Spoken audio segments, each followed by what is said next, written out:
Hey, how about you, everybody? Welcome into the Auburn Live Recruiting Show. I'm your host, Jeffrey Lee, Senior Recruiting Editor for Auburn Live on 3. Today is Wednesday, January the 10th, 2023, and we're going to talk a lot of recruiting. We're going to answer some questions from the corner, and here to help me do it all with you, Mr. Jhead, Mr. Cole Pinkston. How about you, fellas? How about you? How about you, big dog? All right. Got a lot to talk about today. Going to get to some transfer portal stuff. We're going to talk some high school recruiting. We are going to answer some questions from the corner, the topics that you guys want to know about. We will get to all that soon. But first, I want to welcome back one of my favorite sponsors, Mr. HelloFresh, big dog. HelloFresh is back with an Auburn Live advertiser. We are so proud to have them back 2024. If you're not familiar with HelloFresh, let me acquaint you. HelloFresh, you get farm fresh, pre-portioned ingredients and seasonal recipes delivered right to your doorstep in these cardboard boxes with cooler packs in them, dude, and everything you need to make a meal. It is it makes it fun. It makes it easy. It really does. It's definitely affordable, and that's why it's America's #1 meal kit. It helps you do a lot of things, first of all. Whether your resolution is to save money, eat better, stress less, HelloFresh is here to help you do it all. Say hello to your most delicious year yet with fresh ingredients and chef-crafted recipes. Dude, these are like, they're complex recipes made easy. I mean, if I can do it, you can do it. It's packed with farm-fresh ingredients and everything arrives pre-portioned right to your doorstep. Go to HelloFresh.com/AuburnLiveFree and use the code AuburnLiveFree. All lowercase, one word, Auburn Live Free for free breakfast for life. One breakfast item per box while subscription is active. That's free breakfast for life, son, at HelloFresh.com/Auburn Live Free with the code Auburn Live Free. Listen, I got the Fit Family Chicken sausage pizza fondue. Woo. The Tex-Mex beef taco pies, and the kids love them, man. Listen, you can get a lot of stuff. You can get calorie smart stuff. You can get protein smart stuff. You can get 15-minute recipes. You can get whatever you want. HelloFresh.com/Auburn Live Free. Use that promo code Auburn Live Free for free breakfast for life as long as your subscription is active. We're cooking one tonight, Jeffrey. Are you? We're back on it? Yeah. Got the honey barbecue glazed pork chop, I think is what it is. Woo. Here's pretty good. Here's the thing, too, man. Some of these recipes now, I'm a Southern dude. We all are, and I pull out the Jessica orders and pulls them out, and I'm like, man, that sounds like shit, really. And dude, it is really good. And even the kids, I'm not lying to you, dude. The kids. I mean, if you tell them, hey, we're having salami roasted broccoli, they're like, oh my god, and then it's like really good. So HelloFresh, man, we love HelloFresh. Appreciate them returning. Auburn Live Free. Use that promo code, get free breakfast. All right, let's talk about the transfer portal news. Obviously, that's the hot topic right now this time of year. Let's see. On Tuesday, Tomiwa Purifoy. Durajai. There you go. That's what I said. Committed to Florida State. Isaiah Rakes committed to USC. So 2 defensive linemen that Auburn brought in for official visits are now committed elsewhere. The good news, I guess, some good news out of the transfer portal. Brian Battie, late Tuesday night, announced, or he didn't announce, it was reported that he will return to Auburn for his final season in 2024, which pretty much shores up that running back room. I don't know that Auburn would have went out of their way to fill his spot in that running back room, but either way, he's back. There's another kick returner, although I want somebody to let him know that if you take a knee, you get the ball on 25. I think that was more of a strategy that they had. I would agree with that. I think he was probably coached to return it if you think that you see an opening and that things weren't necessarily blocked the correct way. If I'm fair enough, to be honest. So look, yeah, maybe some people had some qualms with Battie as a kick returner, but go turn on the Georgia game and watch what he did in that game and some of these other games. He's pretty talented dude. I mean, he can make some plays. I was going to say I am a fan of Battie. Yeah. I'm a fan of Battie, and I love him too. Good kid. We met him at Chick-fil-A one night. It was awesome with us. So I'm a big fan of Battie. Let's see. Let's talk a little bit about offense. So what we're expecting Auburn to do in the transfer portal until January the 17th, the last day. people can enroll at Auburn University is January 17th. So it's a week from today. So we got 1 week left in the transfer portal to add. Auburn is still pushing for an offensive tackle. They really want an offensive tackle to slide Dylan down. I can imagine a DB or two is going to surface. Yes, I would think so. I think a DB or two, a defensive tackle if you can get it, and a defensive lineman. Yeah, I don't know what's available left in the portal at this point. Anybody that moves the needle or not, they may have to backfill that situation out of the spring portal. But I think they would absolutely take it. And then obviously quarterback, which I think is the trendy thing. The only name out there that pops right now is Talia. Is it Talia or Talia? Or Talia? Is it Talia? Is it Talia? Yeah, it's Talia Tagovailoa, who's yet to receive his waiver from the NCAA to gain the additional year of eligibility. That's the hiccup with him. If he were to get that, I think Auburn would absolutely pursue. I'd be shocked if Auburn didn't have interest in him. He kind of fits the mold of what they seem to want to do. Correct. And that's not anybody from Auburn. I don't want anybody to get that confused. That's anybody from Auburn telling me that. That's just my observation of the kind of style of quarterback that Hugh Freeze likes. And I think if he were to get that waiver, then Auburn would absolutely pursue. Does that happen before the NFL deadline of February 1 where you have to declare? I mean, he's got a decision he's got to make. And if the NCAA doesn't move on that. Oh, is he that good? I don't know if he's that good or if he just, that's the other option. If you don't, right. I don't know if he would get drafted. That might be why he's looking for another waiver, get another year at another school, get some film at a different place in a different system. I mean, if he does that and he does well, then yeah, maybe he's a draft guy.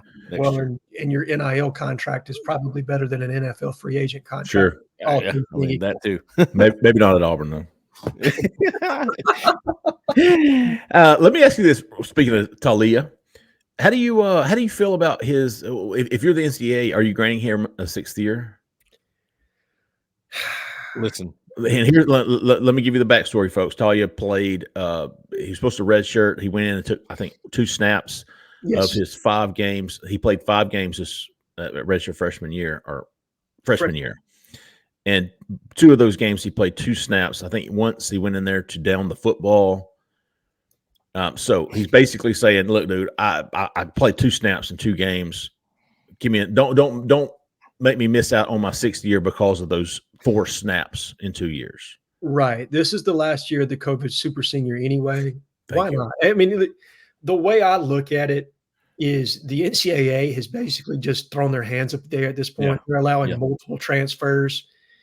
Penalty free at this point. What's the difference, man? Let him get an extra year. Whether he ends up at Miami, Auburn, or anywhere else, what's in the best interest of the kid? I don't have an issue with it. I don't know what they're going to do. I mean, they may decide, you know what, enough's enough, and they feel like they've got enough of a case to not have to grant that. But to me, what's the harm at this point? I mean, if they're going to draw the line there after everything that they have let go, right? My goodness. I mean, it's another lawsuit waiting to happen, right? And the NCAA is tired of getting sued. So you might as well just go ahead and grant it. Now, I will say this, as it pertains to the multi-year transfer, they are working on tightening the academic requirements.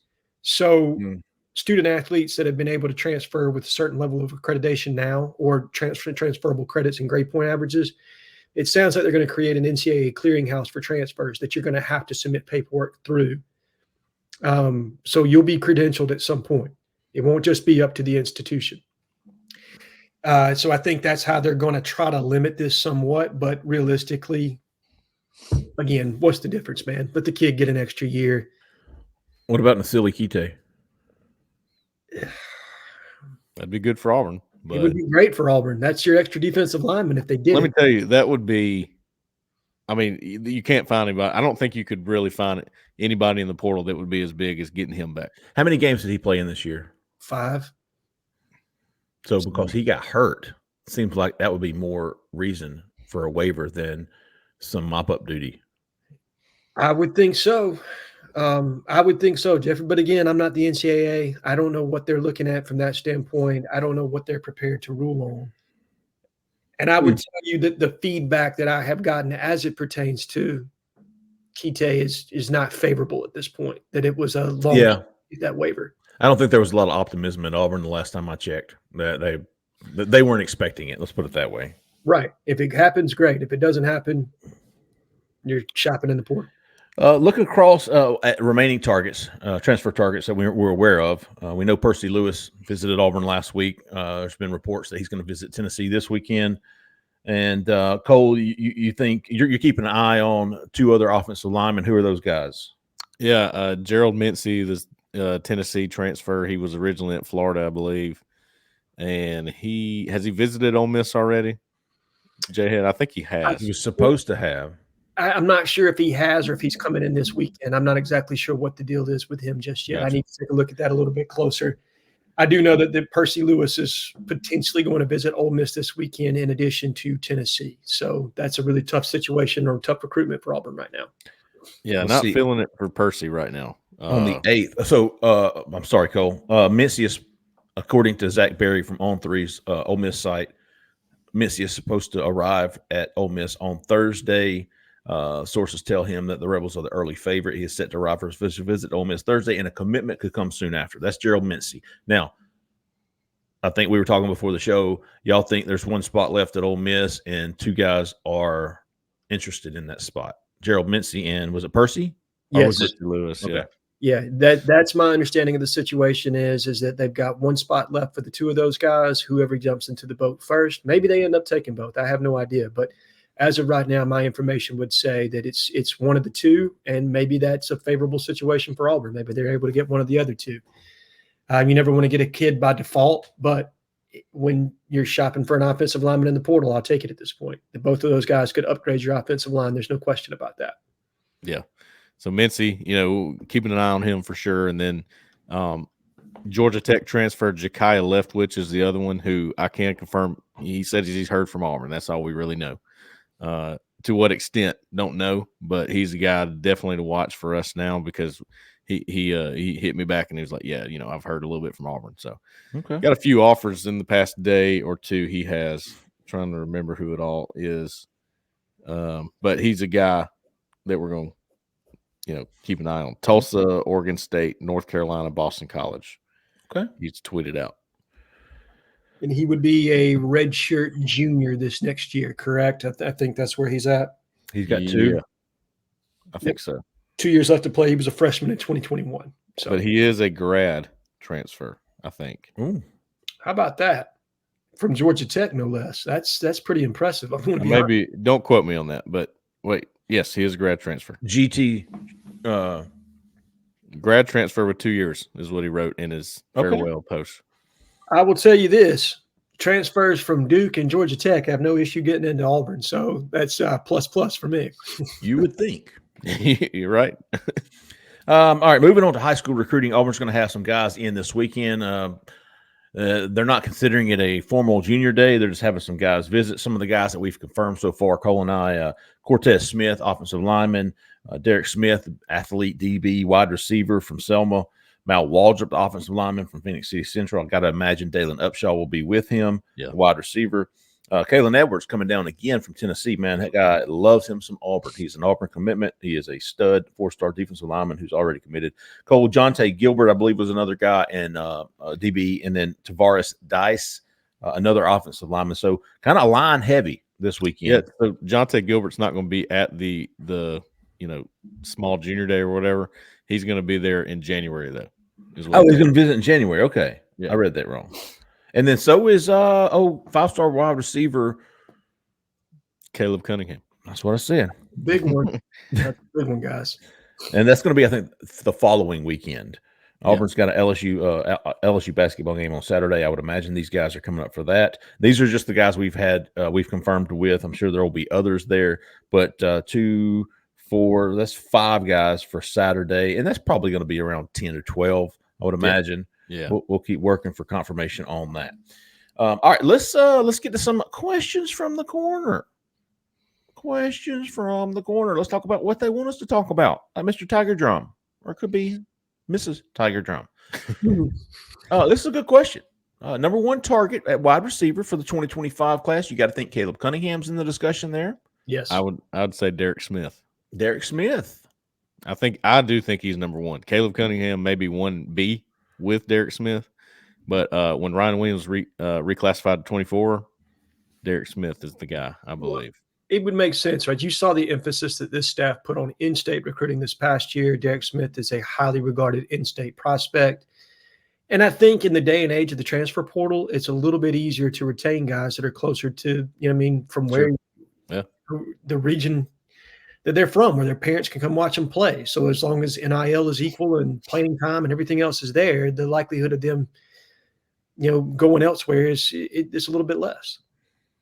And I went to one of Derek Smith's games this past year, and he's got a connection with Jeremiah Wright, who's at Auburn, and some family that are real close with him and all that. So there's a connection there already, with him being from in-state too. A couple other names. I'm just looking at the offers for 2025. Kobe Howard, Kamari Williams, the kid and I say these names because they're teammates of 2026 wide receiver. And Waden Charles, who's committed to Miami. Those guys all play together down in the South Beach. I know Marcus Davis is recruiting all of those guys heavily. Got a commitment from that 2026 kid, Denarius Gray. That's what it said. I'm on it this morning, man. There you go, big dog. All right. Good stuff, Tiger Drum. Let's see what I'll be freshwater. That's Lane's brother. May have been answered previously, but the best guess on 2025 quarterback signee. Okay. Two names. I think you got to go with the young man out of Saraland. KJ? Yep. KJ Lacey and Ryan Montgomery. I think those are the two that you need to track right now. And anybody beyond that, I really don't know. We're just getting into the mix really with 2025 recruiting. So you'll see who pops up on campus. The Hill kid out of South Georgia, decommitted from Colorado. That's somebody I'm loosely keeping an eye on. But I don't know how the staff feels on it. Well, listen, it could change a lot. That's now, exactly right. With Philip Montgomery not there, it could change. Now, Ken Austin had a big hand in this, but Philip Montgomery was sort of Walker White's guy, if I remember correctly, and Ryan Montgomery's guy. Don't forget about Jesse Stone. And Jesse Stone, yeah, I think both of those will have an active role in whoever they recruit at quarterback. And you're right. Ken Austin has been involved with offensive recruiting, or as far as evaluations, things of that nature from day one. So I don't know that the board shifts all that much. Best guess as to 2025 quarterback signee right now would be KJ Lacey. Yep. Yeah, agreed. Best guess. Tiki. Over under is 5.5 for 2025 offensive lineman. What are you taking? The over. That's a good over under. It's a great over under. So 5 to 7. It could be I think this is a load up type year for offensive line high school recruiting. Maybe offensive line recruiting in general. You're going to be losing Dylan Wade after this year. You're going to be losing your other starting offensive tackle. Dylan Wade, and he was from junior college this time. Too tall Miller. Too tall, yeah. Potentially Jeremiah Wright could turn pro. I think he's got another year of eligibility beyond this year, but he's a senior. You've got Tate Johnson, who's a senior. So that's 4 guys right there off the top that you're potentially losing. And we all know that the offensive line number is not where Hugh Freeze really wants to carry it. They want to be in that 16 to 17 range. Presently, they're at 14. So you could maybe add one from the portal this year and then take an extra guy in your high school class. So I think 5 to 6 from high school. And I think they're in on a lot of really good prospects. Cole, what do you think? I'd say about the same, 5 to 6, 7 at the most. But we've seen how these numbers work out, and it's hard to predict those numbers, man, with everything. But it just seems like that they're going to have a big emphasis on and defensive line. You already got 4 committed on defensive line in 25, and still recruiting. So it's going to be interesting to see how that situation shakes out. Auburn has a commitment from Spencer Dallin, big offensive lineman. He can play tackle from Athens, Alabama. Probably at least 4 more, if not more. But that was a good over under freshwater. Yeah, it was. NBW Eagle. How about that? Likely we take 2 running backs in the 2025 class. Who could be the second running back with Henderson? Well, you got to get Henderson I first. was going to say I wouldn't throw him in the boat just yet. No, I would not. I said on the last podcast, watch out for Florida State. I fully believe that. I think they're a very legitimate contender here. So nothing's given in that recruitment right now. And I know there was another question because I looked through the thread, but it pertains to this. I said that I didn't understand the plan at running back. mm-hmm. Well, if you don't get Henderson, I don't know who else they've targeted. Usman Chroma is a name that I'm paying attention to. That's the only other one that I'm aware of. Yeah, I talked to him in person. I went to his school, Lee County, last year in February, and he had some interest, but it wasn't anything that jumped off the page to me like, wow, he's going to visit a bunch of times or this, So that's where I'm a little bit concerned. I don't really understand the plan at running back yet. Completely understandable with your apprehension there, Cole. When you don't know a whole lot of prospects. Now, look, again, we're just at the very early stages of 2025. Sure. We didn't know how the board was going to entirely shake out this time last year either. You would like to think we would have a better picture at this point, but it is what it is, and maybe prospects will become more clear to us in the next month or so. Yeah, I was going to say bringing in the visits to me allow us to really see who's on the board and who's not. But 2025, we talk about last week. You said my stipulations were: is the running back coach going to be the same? Are the targets going to be the same? Is the relationships going to be there? It's going to be big when it comes to running back recruitment. So that'll be running back recruitment is always fun to me. It is. Running back. Go ahead, Jeffrey. I'm sorry. Running back and quarterback. That to me, they're exciting. Yeah. Running back to me is the easiest one to evaluate. Like and I say that loosely because none of that's easy. But to me, those are the ones that you can tell real quickly. Does he have it or does he not? Yeah. In my honest opinion. Yep. Tiger 4 Eyes. Oh, 4 Eyes. Where's glasses? I'm reckoning. Any ideas on DB targets in the portal? This is good because we talked about a name before the show and failed to mention him earlier. I thought about it, but now that we're being put on the spot, any visits this weekend? None that we're aware of, but Cole or Jhead, y'all are keeping an eye on at least one guy, local guy. I am. I'm keeping an eye on Jalen Stinson from Duke. I think he's somebody that would be a good fit at the nickel for this staff. He could also play some deep safety for you as well, so he gives you some versatility in the back end. Like you said, Jeffrey, he's a kid that's from Opelika originally. I think his brother was actually committed here at one point. And a podcast hoster on this podcast actually worked with his dad at one point. Yeah. So would love to see that happen if it's in the works. I don't know that to be a fact. It's a guy I'm definitely paying attention to, along with Christian Story, and we'll see if that situation has changed somewhat. That's the other position for me that I can't quite figure out at the moment. I like what you brought in this 2024 class with Jalen Crawford, Kinsley Faustin, Laquan Robinson, those guys, Amon Lane Gaines. I like those guys. I'm trying to figure out the plan moving forward here because we've talked about this. Christian Story makes sense for what you got right now. Jake Pope makes sense for what you got right now. Yep. Multiple years of eligibility. Jalen Stinson. I don't know if anybody makes more sense than Jalen Stinson. I mean, that guy's a good player. He really is, Cole. And you already got Dorian Mausi from Duke, and there's another connection there that he probably knows that guy. He's from Opelika, right? So that one makes sense. It's when you see all these that make sense and there's no movement, and you go, what is that? I don't understand. I'm missing something here. He checks all the boxes for what we believe you're looking for. Yeah, and look, they know more than we do. Sure. On what they want and who they have a chance with and all this, but usually we're pretty privy to it. And right now I'm not even close. No, and what we don't know is there somebody from Michigan that's potentially contemplating a transfer that's originally from the Southeast region that they've been sitting back and waiting on? Don't really know. But this weekend should tell the tape on what we can expect moving forward. Sure. Papa Willie. like on your motorcycle.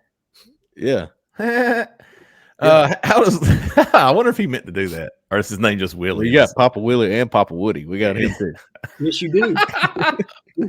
How does losing both coordinators affect current commitments? Is anyone possibly wavering? I think all of our commitments are signed, my man. So I don't think you really have to worry about that. Maybe 2025s. So you're not. So like Cole said, your defensive line is still here. Your offensive line, who would be affected? I'll say this: Ron Roberts coached the Jacks, right? Mm-hmm. And that was his own position. He called it Jack. Is it going to be something different with a new DC? I don't know. That position can change a lot depending on what kind of front you run. That might change things up. Now, Jamonte Waller's already signed. He was a full-on Jack, 100% Jack that Ron Roberts handpicked and said, this is my guy. So, I mean, I don't think there's nothing wrong there. I'm just saying that's probably going to change that strategy of recruiting those guys going forward. And, J.J. Falk is the only guy. Let's see here. Philip Montgomery had no impact on the 2025 commits. And Ron Roberts, the only guy I could find on the commitment list would be J.J. Falk. And he certainly didn't come to Auburn because of Ron Roberts. Absolutely not. I believe he's Aldridge's guy for sure. Yeah. Josh Aldridge. I think you got to feel good about it. I mean, obviously, the only one that I have any question about is the young man from Opelika, just because he's flirted with so many different teams. But that has zero to do with me, with the coordinator situation, and more to do with the fact that he's just a young man enjoying the recruiting process. And has a lot of interest.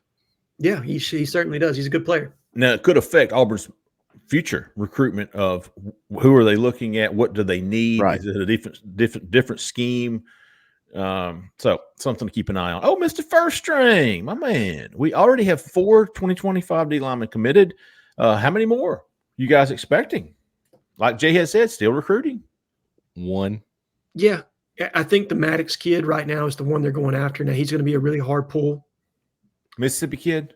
Yeah. And Andrew. I reached out to him about he went to 2 games this season. I reached out to him to see if he was coming this weekend, and I haven't gotten a response, but he's one that could pop up. Okay. Yeah. So at least one more first. At least one more. Yeah, I love a good D-line class. Oh, yeah. Freeze reprise. If Caddy were to leave and result in us losing Henderson to FSU, who is our backup? I was looking when we talked about this a little bit earlier, just the offers of the 2025 running backs. None of those names sound familiar to me. I'll read you some of the guys according to On3's database. Harlem Berry. He committed to LSU. Osman Croma. Never heard of him. Yeah, Usman Croma. That one's familiar. Okay, that's from Leesburg, Georgia. That would I would put Auburn in the mix for a guy from Leesburg, Georgia. There's a kid from Modern Day, Jordan Davison. Anthony Rogers is hard to commit to Alabama. Gideon Davison committed to Clemson. Akaleen Deere, DeAndre Ryden, James Simon, Tavion Swint is committed to Gus. And then some other commitments: Tennessee, Notre Dame, Penn State, Florida. So really, this would be where you see who visits this spring. Well, I'd say the reason we're all maybe concerned or confused about this is because this staff has no problem getting guys on campus at all. No, they get them on campus multiple times. And the only running back we've seen is Alvin Henderson. That's it. Yeah, right. Or if there were others here, we just didn't know it and didn't recognize them or something. Yeah. They didn't tweet about it. Yeah. We just have not seen anybody else talk about Auburn 2025 guys. So something, Freezer, we're going to be keeping an eye on, especially this month of January and of course in the summer. But that's a good question and one that we're going to be following closely because Alvin Henderson can't be your only dude. Right. No. Not Wardam, but Wardam. How much do coaches, scouting departments agree with consensus recruiting rankings? Does the offer list and general interest in a player affect his national rating or vice versa? Now, I think if you'd asked Charles Power, who is the director of scouting at On3, he doesn't look at all that stuff, but you got to take that into effect. I mean, if a kid's deciding between Alabama, Auburn, LSU, and Ohio State, you're at least going to be rewatching his film. Jhead, you're pretty opinionated when it comes to this. Yeah, I mean, I think absolutely the offers matter to a degree because you're obviously going to do your own homework, right? But when you've got schools of that magnitude and they're legitimately recruiting a kid, that stamps you as a blue chip guy. Now, where you are in the actual national recruitings, I think you're splitting hairs there because to me, I've never been a huge proponent of a major difference between 50 and 200, right? Like I think you're pretty close. But yeah, I think it affects you from are you a blue chip or are you not? And then where you are in the mix of that is independent preference. And Charles Power obviously has made it very clear that NFL upside is the biggest determining factor in how he views kids, frame, skill set, speed. Yeah, what the traits are, how transferable is that to the NFL? So all of that plays a factor. But yeah, absolutely the offers matter because that's where it all starts. If you're a national recruiting analyst, you're looking at who Alabama's going after. You're looking at who Georgia, Ohio State, Michigan. Evaluate well that put in NFL talent year over year. You'd be crazy not to look at their offer list and say, okay, let me take a look at this guy a little bit harder. And on the reverse side of that, or damn, how much the coaches and scouting departments agree with consensus recruiting rankings. I will say this. Well, I mean, of course, the guys that they take are always underrated. Right. So you didn't get the balloons. No, I didn't. You're special. Damn it. Or used to be. Not me. It's never me. Man, short-lived. Hey, you keep going on that one, Jeffrey. I was going to say, if there's a 4-star guy or something like that, they will go, maybe I need to take another look at this kid. Yeah. So I don't know that they would agree, but I would imagine that they bounce, not personally, but if Jeremy Garrett's looking through the rankings, he's going to be looking at all these guys probably twice just to make sure he's not missing something or that he sees something in that. I'll tell you very closely, like one where I think Auburn staff maybe disagreed with the eval, the young man from Hoover this past year, the linebacker. Like I think Auburn had him. Like you're talking about the kid and from Vestavia. Yeah. And DJ Barber. Right. They had them very differently on their board as far as how they evaluated those prospects and how they fit into their system. And DJ Barber was way up here, and those guys were beneath him down here somewhat. Joe Phillips was more highly regarded than the young man from Vestavia, and I'm losing track on the name. Jordan Ross. Terrible podcasting on my part, but he ended up going out of state to Tennessee. Neither Alabama nor Auburn really clicked for that young man. Yeah. Whereas Tennessee saw him a little bit differently. So there's split evaluations for sure. But I'm with you, Jeffrey. I think they absolutely go back and say, okay, is this somebody I should be paying attention to? Nope, doesn't check the boxes for me. Moving on. Yep. I think they're very aware of the rankings so they can go, do I agree with this or not? Absolutely. Because they're going to have their opinion, and then they'll go, okay, I don't agree with that. Yep. No more second guesses. I saw what I needed to see. If that guy likes him, that's fine. I don't. Sure. Yep. Wait a minute. NH 2775. Outside of quarterback, O and D lineman, what other positions, either from the portal or high school recruiting, are we going after? I'm assuming he's talking 2024 class. What other positions from the portal or high school recruiting are we going after? Yeah. Wide receiver would be the only other one, in my opinion. I think they might take one more portal wide receiver contingent on how the Ryan Williams recruitment shakes out. That would be a late ad. Yeah. I mean, I think you could probably double back in the spring and see if somebody pops loose that you weren't anticipating. DB. DB would put on their NH. Yep. DB, no linebackers, another defensive lineman. I'll tell you what I'm very curious about. Whoever becomes Auburn's next defensive coordinator, I'm looking at the jack room right now, or the edge room, whatever they're going to call it. Buck, stud, they have all these names.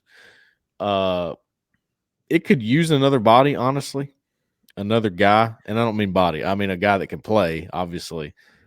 Maybe a guy that's a 1-year guy, something like that, to help bridge the gap for these young guys. Like I thought so too. And I think how they view Cam Riley will probably determine how hard they push there. Because I think if I heard Hugh Wright in his press conference after National Signing Day, there was, he said, does Cam Riley move over to Jack for us? I don't know. We'll find out. So I think he's a guy that was a pass rusher in high school. Do they get him in spring practice? If it is, say, Chris Kiffin as your new defensive coordinator and his expertise in pass rush, do you see enough of what you've got in the spring to say, hey, I either need another body or I'm good with what I've got? Well, that's the exciting thing about when you change coordinators and things of that nature. Everything – the opinions on everything change. Yep. Maybe they look at Cam Riley and go, ain't no way he's playing jack for me. or edge or whatever. He's a linebacker. Maybe they have somebody in mind that they were recruiting. If it's Kiffin coming from the NFL, it's a little different, but they'll have some new recruiting targets that you didn't know about. Right. It's an exciting thing. Yep. Coaching changes are actually, once they get finalized, the recruiting part of it's kind of fun. It's like, all right, this dude's off. Yeah. Auburn, it looked like Auburn was going to get him. Now he's gone because this doesn't fit the scheme. Right. But here comes these other guys, and there's some relationships there. And so it's a lot of fun to keep up with. Slim Dusty. Any updates on Jared Smith out of Thompson? Oh, it hurts me to say that from my boy Tim Bukakis, man. I feel you, Tim. He got, that was tough. In the middle of the season. It was like right before the playoffs, dude. I know. He transfers across the town and plays. And he was immediately eligible, which I thought was crazy. Unbelievable. Listen, nothing irks me more than high school recruiting. I don't know why. I mean, I might be exaggerating there because people driving in the left lane certainly irks me more. But I'm with you there. But it being taken advantage of that early, you know what I mean? It just, and we don't know that that's what happened in this situation. Let me clarify that. I don't know. Sure, yeah. I'm just, but it certainly doesn't sit right that you would transfer mid-year unless it's a situation where their parents moved into that school district for reasons that we don't know.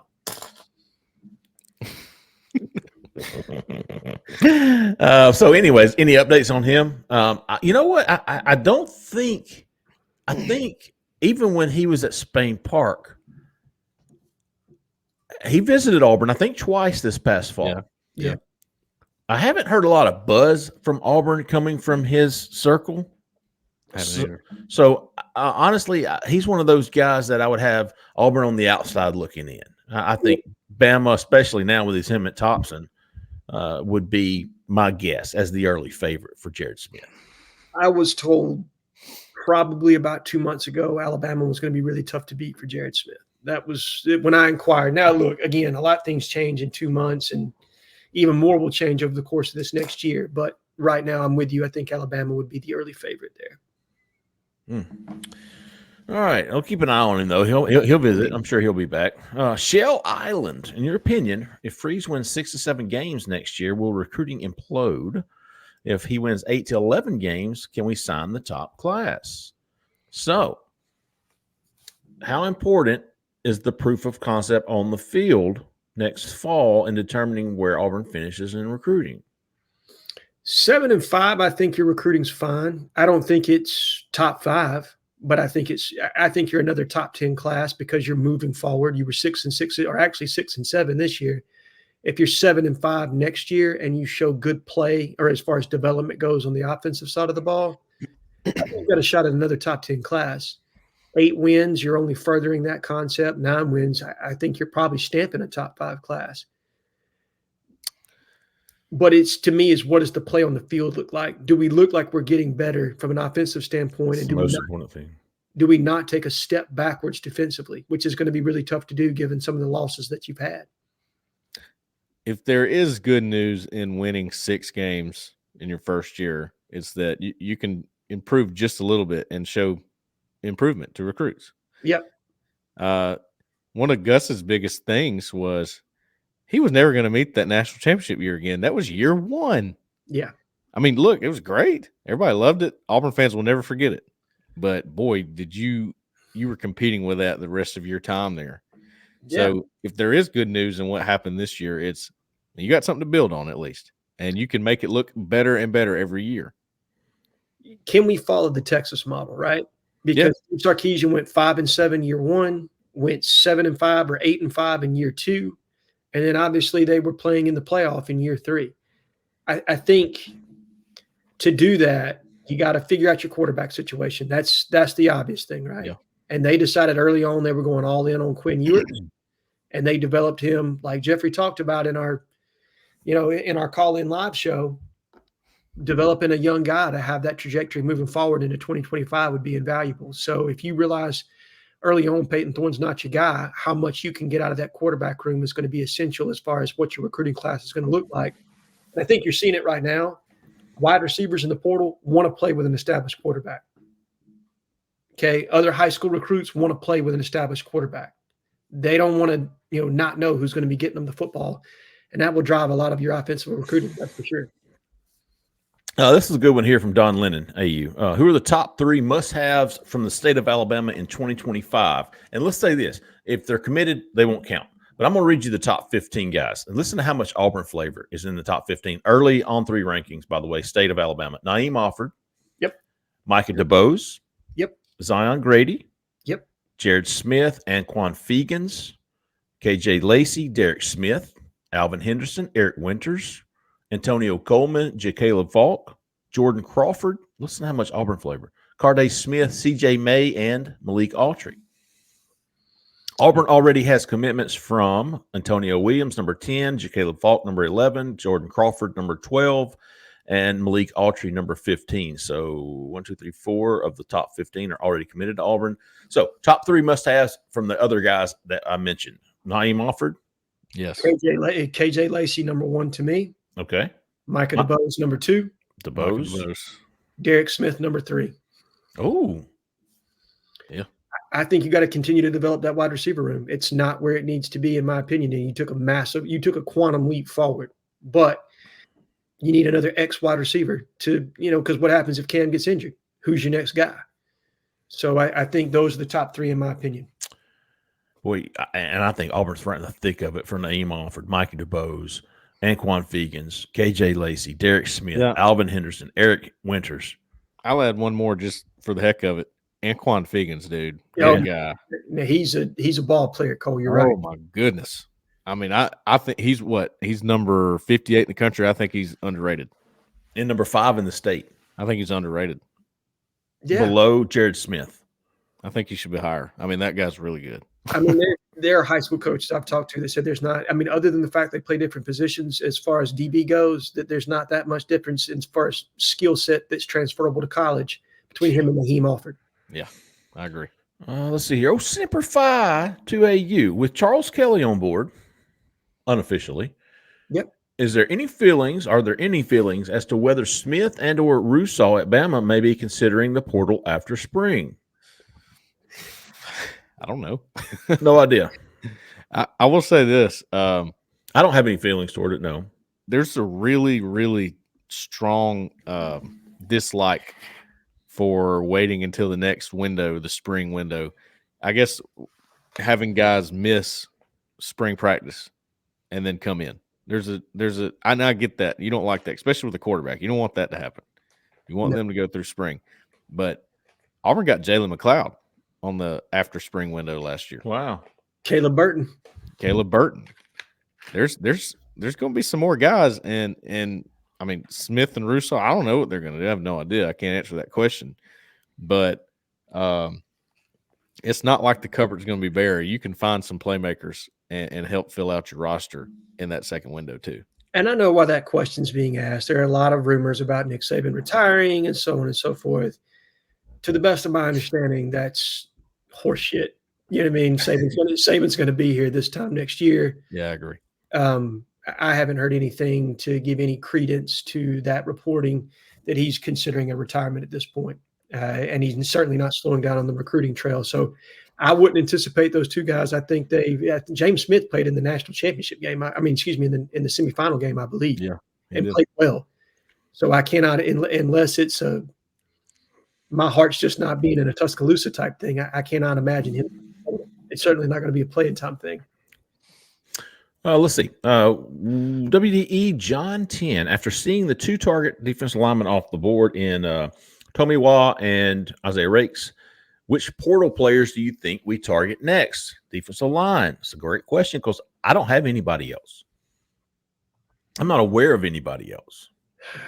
I'd need to look and see who's actually in the portal. And I'm going to be honest with you. I wait to see who's going to visit or who's rumored to visit before I even start kind of looking over film to see who would be a fit. Because there's just so many names, right? There's over, 3,000 kids in the portal right now or something of that nature?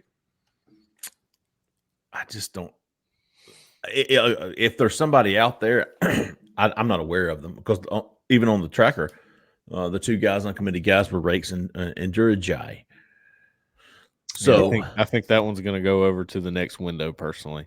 I'm with you, Cole. I think that's when you're going to backfill out of the spring window and try to grab one or two more guys. Yep. And then maybe more depending on if you lose anybody out of that room, because that's the other thing that we have to account for here is Auburn's going to have some attrition post-spring too. There are going to be guys who are going to look around and say, hey, man, I'm not where I want to be on the depth chart. Or this coordinator is not necessarily giving me, a fair shot here or a fair shake. And I think they'll do a good job on trying to retain what they have. But I mean, what did we have? At least 2 or 3 that jumped in the portal post-spring last year? Landon King for sure. Yeah. Boy, why did he leave? Wasn't being developed as a tight end. Not in his opinion. Or the D of the room was too deep. He might have had a role with what you had this year, honestly. But does he have a role after what you just added? I don't know. Not sure. Yeah, well, I mean, he's a Rivaldo guy, right? Yeah, he's a Rivaldo guy. You wouldn't have had to go get a Rivaldo guy if you'd have kept Landon King. But I think he probably felt like he needed a fresh start. He was recruited by 2 different staffs. Yeah, obviously, he committed to Gus, stuck with Harsin. And at some point, it's just kind of, they need a fresh start. And Utah's got a fantastic track record with developing tight ends. Yeah, I'm a big Landon King fan. I liked him. Still pull for him at Utah. Did Robbie Ashford ever do anything? Not yet. He has not committed. He went to visit Utah. I think he's been to visit Tulane. I'm not exactly sure where else he's visited, but no commitment just yet. What about A.J. Harris? Projected to Penn State, but no commitment. Yeah, I changed my – I just know it's not Auburn, so I had already predicted him to Auburn, so I know it's not Auburn. I put it in Penn State. I think he took a visit there. Took a visit to there and Kentucky. Kentucky, yeah, you're right. Yep, Kentucky and Penn State. He hasn't committed yet, but we all know he doesn't like the media. He's probably just going to enroll someplace and get it over with. Let's see. Anything else on the portal? I'm looking at DBs have nothing. Inside linebackers, we believe them to be finished. Outside linebacker, the edge, we don't think they're in the market for one, although we wouldn't argue if they were. Defensive lineman, nobody else on the board that I'm aware of, visiting wise and offer wise. I haven't seen anything. Offensive line, we know. No, that's defensive line. Offensive line, we know we're keeping an eye on Percy Lewis. Cole mentioned the Leftwich and Mincy as well. And then I think that's it, man. Yeah. Wide receiver, CJ Daniels is still out there, but I think he's taking visits. He's going to visit Arizona and Miami when you can start visiting again on the 11th, and then he's going to make a decision between Auburn, Florida, Texas, Arizona, and Miami. That's the top 5, or a potential return to Liberty like Caden Salter. Yeah. So not a lot going on in the portal as the week winds down, but we'll keep an eye on this weekend. The dead period ends tomorrow night at midnight. So Friday will be open, Saturday, Sunday, Monday, Tuesday, and then the last day to enroll at Auburn would be on Wednesday. So this next week will be big in whether or not Auburn tries to add anybody else before the spring window. Obviously, we'll be keeping an eye on Talia Tungavaloa. Mm-hmm. See what happens there. Jessica, I'm doing a podcast, big dog. Will you throw away my banana? I left it on the counter. Yeah, I'll throw it away. Let's see. All right, I guess that's it, man. Keep an eye on this weekend too. High school guys coming in. Auburn Live on 3 will be doing what we can to bring you the latest. If you haven't already, go join us, man. We got a thriving community. I've had to buckle it down a little bit, man. On the corner. Yeah. It's so much easier when Auburn has success, right? Mm-hmm. Winning cures all. I mean, you would think Auburn just signed like the number 27 recruiting class with the people on the message board, some of these fanatics. Gosh, how much do you wish that bowl game had never happened? Oh my God. Oh, where would we be right now? I mean, even if portal recruiting, look, and I will say this, I've said this on multiple podcasts now at this point, there's not a team that was in the top 10 in high school recruiting that's also in the top 10 in portal recruiting. Oh, it's interesting. Very astute observation. It's a fact, guys. Now, that doesn't mean that we couldn't be better than what we've been. I'm not disagreeing with that at all. But I think the expectation of Auburn continuing to its momentum of another top 10 portal class in addition to a top 10 high school class, not necessarily logical thinking. And so you may need to manage expectations somewhat and look more at the eval and Auburn filling a need. Because I've always said the upside is raised through high school. That's where the elite pieces of clay are. The floor is stabilized through the portal. And I think the guys that you're bringing in from a culture standpoint do have to mesh with that. And they need to come from winning programs like Duke, programs like Kansas, a program like Georgia State, where they have, they've had some winning tradition here recently. And these are guys to help build those programs. So, I do like that, the leadership standpoint of some of these guys coming in. We obviously need to add more. It needs to improve, but it's not as bad. It's never as good as it seems, and it's never as bad as it seems. That's for sure. Yeah. Real quick, in the top 10 here, just curious, Florida State probably has a better roster than Auburn right now. They're number 10. Okay. Wisconsin, maybe debatable. Wisconsin top 10 recruiting class? Number 6 in the transfer portal. Okay. Transfer portal recruiting, just transfer. Okay. And Missouri, probably has a better roster than Auburn right now. Sure. And Ole Miss. Easy. Maybe Louisville.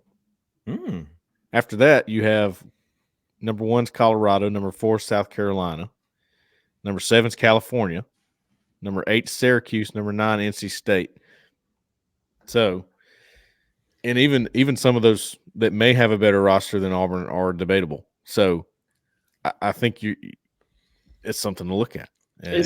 It's where you put your assets. It's what your immediate needs are. Look, hats off. And where you value these guys. That doesn't mean Auburn doesn't need to be in the top 10 of portal recruiting. Sure. That does not mean that at all. No, I just think it's hard to do given the constraints of both from a financial standpoint. Sure. I think Ole Miss made a determination. This is an all-in year. We've got a quarterback that could be a Heisman Trophy candidate. We've got a defense that's vastly improved under Pete Golding, several wide receivers that we can push the ball downfield to. I think they decided, you know what, we're making the playoff this year, and I'm putting every bit of my resources into guys that can come in for 1 year and help us out. And credit to him for doing it. Okay, he got the buy-in. But that doesn't mean that has to be Auburn's plan as far as how they see guys and the way they want to build, and understand that there are different ways for roster construction. Right. How about you this week? I have 3. Oh, Goose egg for me, big dog. boo this man. But I understand. I bet It's one been a that I rough say. week. I bet you that one that I say you will like too, Jhead. You might can add a ×2 to it. Well, I got one. I can't say what they said on the board. I'll tell you guys after we get done. Okay. I like it. I always like that. AU Noel. Oh, yes. No, definitely ×2. Yeah. ×3. ×3. Oh, Jeffrey. What'd I do? I don't know. Peace. Yeah, something like that. And it I don't know. That was my number 1. So how some people do this or this. Yeah. Some people do this. Some people do this. Hey! What did I do, though, for real? 3? 2. I think it was 2. I don't know.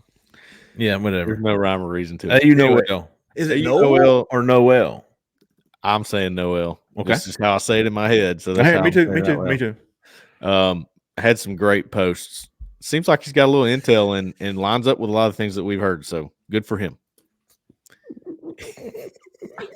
Wichita State, baby. All right. So is that it?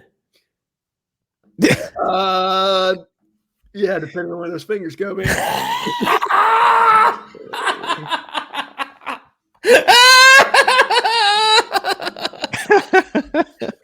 Hey, y'all are crazy. Look at Sammy, he's crying. I gotta turn my camera. Lord have mercy. What is He going on? He didn't mute though. No, I didn't. Anyway, AU Noel, you get one. All right. Emos. Some 3. Emos. All right, Emos. Oh, cabbage. And Cabbage eater. TN Tiger 92. Those are my 3. All right. TN Tiger 92. Kind of the old school guy on the board. I'm Yeah. all about it. I've had about him before. All right, I've got let's see here. Auburn Noel, AU Noel, ×3. We all agree. I mean, he has some really good posts. Obviously, we love informative posts. Yes. Albie's Balls. Yep, there you go. That's a good one. Albie's Balls, like tennis and basketball and football. He has a lot of them. Sure. At Drew Tavius. How about you, big dog? At Drew Tavius. How about you to LJ Tiger?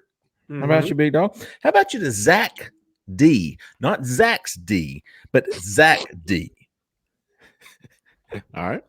How about you to AU 86KB? Mm-hmm.